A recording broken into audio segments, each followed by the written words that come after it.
Hey everybody, we're back again today with another look at the 1970s in film, this time sports movies. So we'll see what we have in the category of sports, some real standout sports movies here as I'm looking at my list. We've got Brian, AYBL Maine, check his channel out, sub him up, he's doing music, does movies with me. We've got Doc, a regular contributor to the movie channel here, and always like to take a look at these decades in films. We've done 80s, 90s, 2000s, 2010s, and this time the granddaddy of them all, the 1970s. So, Doc, start us off with your top five, please. 70s sports movies, man. This is Yes, this is a pretty difficult category for me, if you want the truth. So, all going to come down to personal favorites for me, and just the way it is. So, we're going to jump right in. My number five, could have went into a comedy if you want the truth. So, but it is Bad News Bears. Nice. Start off. I think this. I like a few of them. The Bad News Bears, if you want the truth. So I like Breaking Training. I like number two. I like them all when I was growing up. Yeah. And revisiting them, they're all still good, man. But number one is kind of like the one that starts it all with Walter Matthau and Tatum O'Neal here. Just Jackie Earle Haley. That's it. He's in it here. Isn't So Jodie Foster too? Jodie Foster in that one, or is she in the later one? Jodie Foster might be in the later one. Okay. She might be in. Yeah. I think it's Tatum O'Neal. That's the pitcher in the first one. She's the daughter of an ex-girlfriend of Buttermilk or Buttermaker, Walter Matthau's character. All he is a beer drinking, smoking, swearing kind of guy who's, and they're all the rejects of the neighborhood that make up the Bad News Bears. Yep. Isn't Tanner the foul mouth little kid? Tanner is the foul He's mouth hilarious. guy. Damn it. Kind of a driving force in that movie in one sense, but really. Very funny. It's a great character. It's a great movie, and I think it just shows the camaraderie and how they actually all come together as a team throughout the season. To face the champs that are like you get all these movies are going to have something to the good and the bad, and who's the bad guys, and the guys look down on the other guys and the thing, and they all have something underlying to that effect as we go along here. But Bad News Bears is a pretty good sports movie out of that era for me. It's kind of it's a personal movie to me too in a lot of senses, and especially after revisiting it. And it's kind of emotional in some senses, and it's can tug at you in the right spots too. So I think Bad News Bears is a great sports movie out of the 70s, if you want the truth. Yep. My number four kind of has a little bit of similar, shall we say, undertones to it in one sense, but it's Breaking Away. I remember it. Yep. Yeah. This is with Dennis Christopher and Dennis Quaid and Jackie Earle Haley. Jackie Earle Haley again, and who's the guy I'm forgetting there? The fourth Daniel member. Stern. Who's that? The tall guy. Daniel Stern. Daniel Stern. Yeah. And once again, it's that whole segregation in the community that they're in, where these guys are the cutters, and the other guys are all the shall we say, the rich kids that are preppies, they're on the captain of the football team, the ones that's a big bike race, and Dennis Christopher's his character is enamored with the Italians, and he was actually talking with an Italian accent and everything else throughout the movie, but really he's from the town anyway, so he's just doing it as a ploy and stuff. So but he broke into character as that, and it's the back and forth. The bad guy you might know is the bad guy, not the bad guy, but one of the guys from Die Hard, in the original Die Hard, when he's talking to Hans Gruber, sitting there saying, "Hans, put away the gun, man. This is radio, not television." Yeah. I mean, he's the bad guy, or the stuck-up Stadios kid in Breaking Away. Kind of Weasley in that too, yeah. Yeah, so he's kind of taken that where he's gone with him, I guess, through his acting career. But he was very good in this movie as well. Just almost like a coming of age kind of movie at the time in one sense too. So, Breaking Away, number four in my sports movies. Good one. Number three, you had mentioned this one earlier there as an honorable mention before, Rich, and it could have went into the comedies as well. But one of my favorites, It's just the way it is. Heaven Can Wait. And, Yeah, great. Fantastic. I'm putting this here just because he's a football player. Yes. He got rid of his body way too early. Yeah. And he really should be the quarterback going to the Super Bowl. So it's a great script that Buck Henry and Warren Beatty did. Yep. I like, James Mason in it. It's one of my favorite movies, to be honest with you, especially out of this era, and it still stands up to me. Like, this is my Superman category. This is where this one would fall into. So I love this movie. I love everything about it. And I think Warren Beatty's great in this movie. The comedy in this movie is Jack Warden and Diane Keaton. Jack Warden is a fantastic character actor again, man. This guy Diane is Cannon, I meant. Diane Cannon. Diane Cannon's in it. Charles Grodin. Charles Grodin. The Good role. assistant. Yeah, great role for him as the assistant because he's just a snake in that one. Yeah, it's a good film. Very funny. Lots of things that happen in here to eventually where you don't know if he's going to get his memory back, or he knows what body he's going to go into eventually when he goes back into a body on the planet here. So, Yeah. And does he fulfill his wish of being a quarterback in the Super Bowl? He was with the Rams, right? The Rams were the football team. Rams. Yeah. Against Pittsburgh. That's right. Yeah. Yeah, I love that movie, man. So it's Good one. number 2 and number 1, man. Dun, dun, dun, dun, dun, dun, dun. I mean, it's so number 2 is number 2, and number 1 is number 1. So There you go.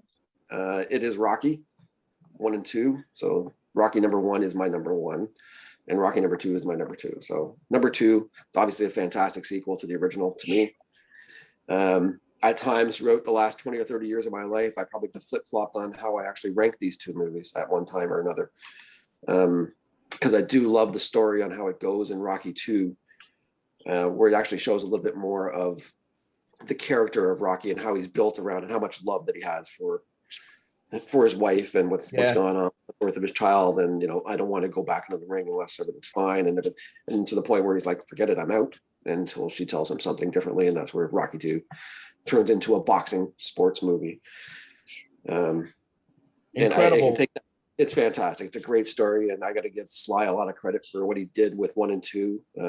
He went through a lot of hell to make these movies in one sense, and nobody would buy these bloody things from them anyway. And the catch was he was the guy, and I'm Rocky, or you don't get the movie. So, and eventually had to circle around, eventually come back to United Artists again, where I actually bit the bullet and said, all right, you can play Rocky and do it. So yeah, Rocky is my number 1, the first one. I'll always remember this. It's in the sports category and everything else. But even when I first saw it, I saw it in the drive-in. I knew even at that age that when I watched Rocky, I was watching a love story that had boxing, because that's what that movie is. Yeah. And I won't look at it any other way. There's boxing and then there's the Italian stallion and everything else. It's a love story, man. And that's what it is. It's an emotional movie. It can be an emotional movie. It can tug at you in different ways. And I think, Sly's not the greatest, but he's fantastic in this, man. And I think he did something really special with these first 2 flicks. 3's okay.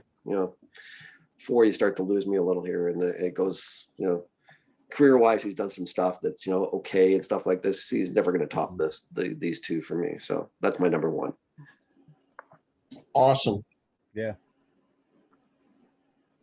Excellent job. I like all the films. Breaking Away is a special movie, and that'll show up later in a different category for me. But the others are all top notch. Yeah. What do you got, Brian? Yeah.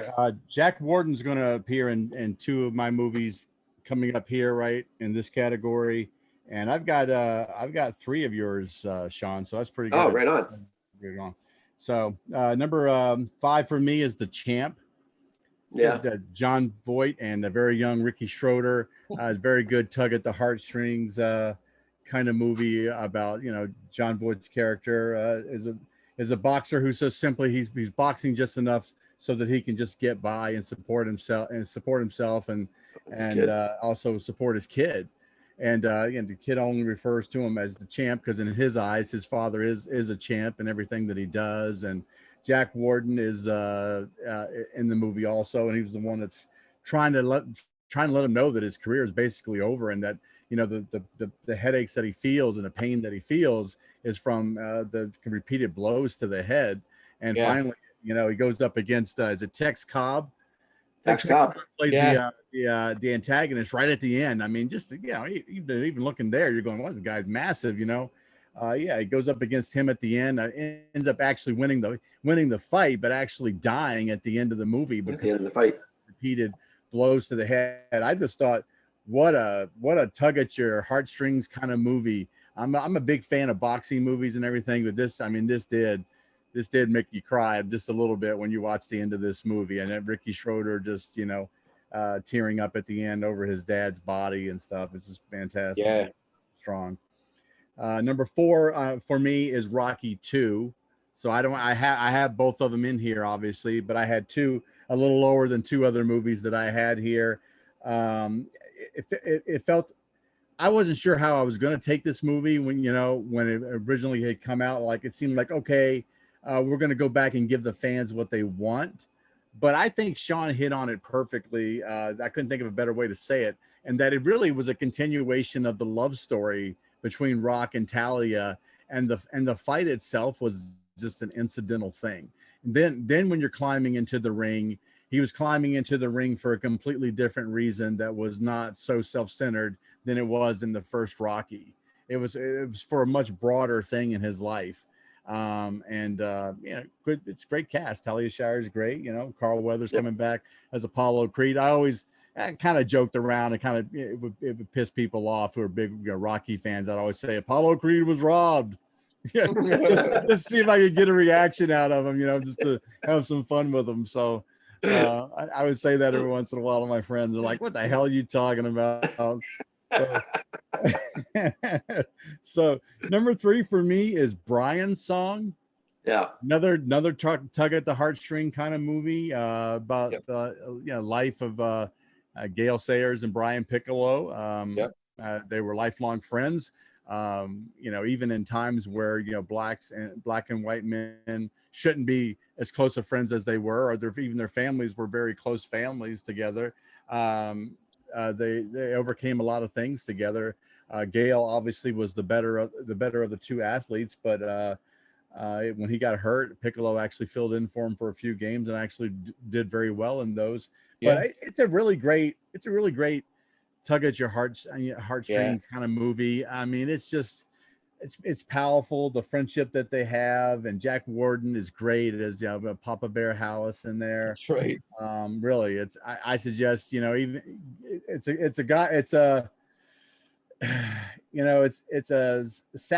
sappy movie for guys. Really, no other way to say it. Good way to put it. Yeah, it is. Best way to put it. It's a sappy movie for guys. If guys want to have a cry fest, watch Brian's Song. That's Brian's Song. Yeah, exactly. Yeah.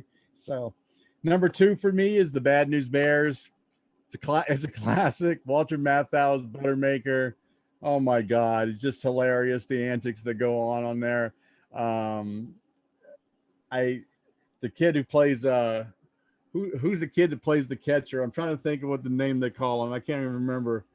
Oh geez, when he's eating the chocolate. He's eating the chocolate while he's behind the plate and everything. And he's picking on me, man. Mouth is calling everybody every damn book, and he gets a damn sponsor that's a strip club for the team, and it's just the great antics surrounding that. Tatum O'Neal's great in it.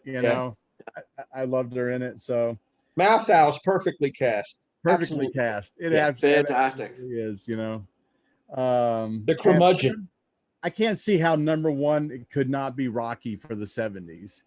And then if you start talking about sports movies overall, then certainly it's going to be in a conversation for best sports movie of all time. I don't know. I'd have to sit and look at our lists again, but I got to think that it's in the conversation. It's right up there.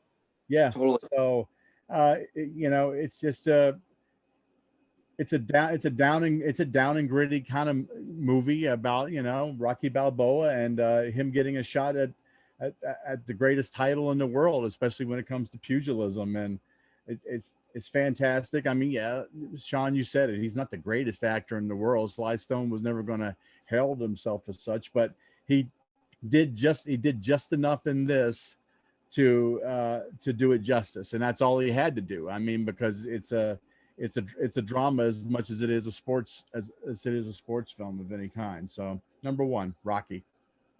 Yeah, Stallone's great in it. I mean, nobody Yeah. else could do that role. He shows so much heart. It just in his everyday life, some of the jobs that he's doing. I think he's a debt collector for somebody, and Right. just Works in a meat packing factory. meat packing plant. Yeah. I mean, he's just a down and out kind of guy just scraping together a life and gets a shot at the big time. What can you say? I mean, it's a great movie. Couple on your list that I had as honorable mentions. Well, the Bad News Bears came in at number 7 on my list. I love it, of course, but number 6 was Brian's Song. Again, a tear fest. James Caan and Billy D. Williams in that movie, both excellent. And number 5 is one we haven't mentioned, The Longest Yard, Burt Wow. Reynolds. Football prison kind of movie, very entertaining. He plays an ex-con and happens to be a football star who's forced by the warden to organize a team and face the inmates, or with the inmates to play against the guards. Right, Sorry the guards. about that. A little tongue-tied. So you got Burt Reynolds gathering up the inmates and saying, let's get these, this will give us a shot at taking on the guards and give them a piece of physical action here. The convicts are a bunch of thieves, murderers, psychos, and they bond together with the hatred of the warden and the guards, and they come up with this massive football game. There's some comedy in here. You got Ray Nitschke, the ex-Green Bay Packer, as one of the middle. He's playing middle linebacker, and Reynolds, to get him out of the game, throws a ball right at his groin and takes him out. That's the classic scene in the movie, man. Classic scene in the movie. The Mean Machines, the name of the team. It just galvanized. They've galvanized it together to have this one shot at a little uprising within the prison. So Reynolds is born to play this role. He's got that natural charisma. Another cool guy. Yes, he is. He's at the peak of his career here in 1974. So I had to put that on the list. My number 4 is one that you had in the comedy category, Doc, and that's Slapshot. Classic. Paul Newman, of course, minor league hockey, old time hockey, as they say. Hilarious sports comedy, raunchy, profane. You got the goons are wrapping the foil on the hands so they can cut each other with the. But not the foil, coach. You got the Hanson brothers, these 3 guys with the Coke bottle glasses going out, sort of like us out there with the glasses on. And, I love it when they're like shaking hands at the beginning of the movie. You know, everybody's skating through the lines like, oh yeah, it's just great.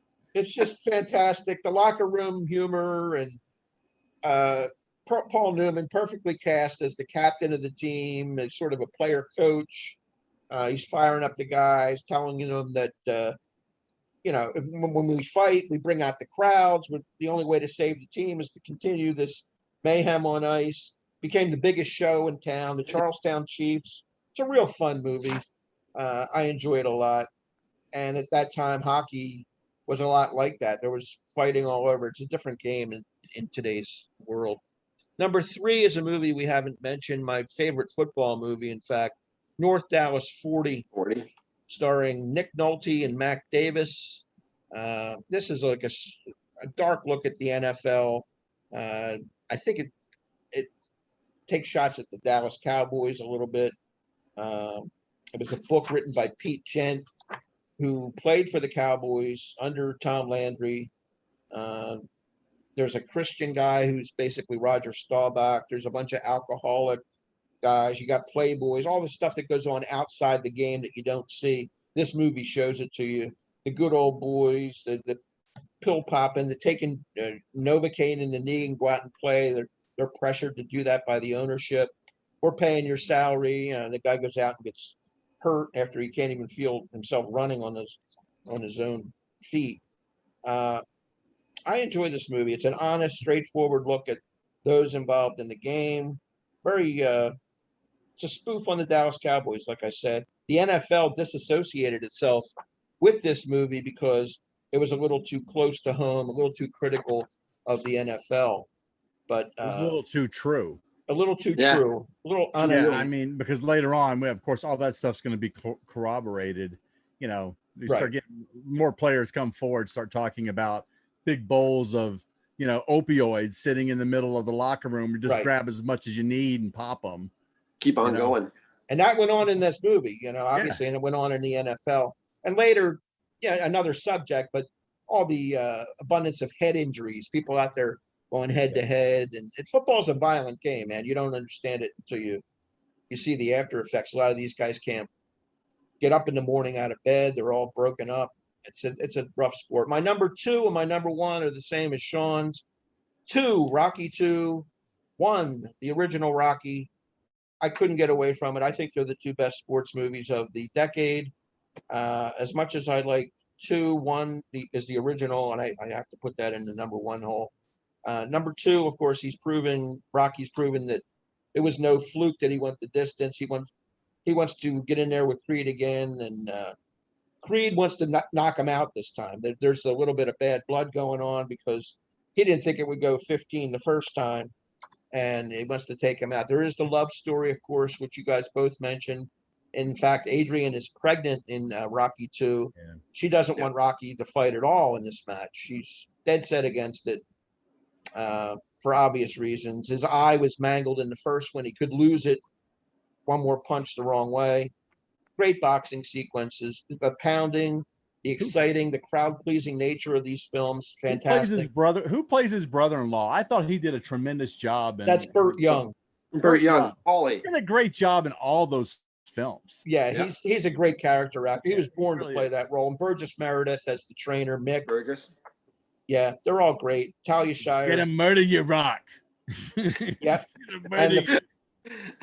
And Cut me, Mick, cut me. Remember he sliced his eye with the razor? And cut me, Mick. yeah, Cut me. I mean, he couldn't even see out of his eye in like the 14th round or whatever of that first bout. But in the first movie, I just want to get a little bit of the backstory here. Rocky's this little-known club fighter in Philly, Italian stallion. Like you guys said, he's working these little side jobs. He's collecting for the mob, I think, and working in the meat packing plant. In fact, he trains. He's breaking these sides of beef. He's in there boxing. He's drinking these eggs down straight. Remember that whole the raw eggs. Raw and eggs. then he's running up the art museum steps, which became a whole thing in Philadelphia. It takes place in Philly during the bicentennial in 1976. You got the local hero, the local journeyman versus the heavyweight champ of the world, almost an Ali figure because he's so braggadocios. Carl Totally. Weathers is. You know, it's like taking on the baddest man on the planet with this little Italian stallion guy who nobody knew 5 minutes ago. It's just a 1 in a million story. Rocky just wants to go the distance. He wants to prove that he belongs in the same ring with this guy. He doesn't want to be embarrassed. And they have this knockdown, drag out fight, which is one for the ages. It's choreographed perfectly. The direction's fantastic. You can hear ribs cracking and, you know, like I said, the eye. Every punch had a purpose. They staged it really, really well. Some of the best fight sequences ever put on film, in my opinion. And that whole underdog thing with Rocky, it's such a Philadelphia story. I'm from Philly, and we're known as underdogs. We take a backseat to New York and Boston and DC. It's like the little sister of these bigger cities, but Rocky. You guys also chuck snowballs at Santa. Exactly. We fight back, baby. You know, we don't take shit. And Rocky's that kind of character where he wasn't going to be embarrassed by anybody. He fights till the last punch is thrown. I just love this whole story, and it has to be number 1. So we hit another trifecta. 2 out of 5 so far, right? Is that what we've done? Yep. I think so. Good. Yes. That's 40%, baby. That's not bad. Not too shabby. Not too shabby. Not too I just want to throw out a couple of you guys have any honorable mentions? Go first. Take a shot. No, actually, I mean, I just feel like I barely got. You barely got the 5 in? I barely got 5 together for this. I had Bad News Bears, like I said, and Brian's song, but I had a couple others that are lesser lights, and they were never going to make my list. Bang the Drum Slowly, a baseball movie, which is okay. I like Kansas City Bomber with Raquel Welch as a roller derby queen. Ah. Sports movie. Breaking Away is in another category. I think it's a 5-star movie, but I'm going to come to that later. And there's a basketball movie with Robbie Benson, believe it or not, called One on One, which is decent, but it was not going to make my list. I just wanted to give it some props. So that wraps up our look at the 1970s sports. Another trifecta for the guys. If you guys have any ones that we overlooked or missed out on, or you agree with us, please let us know.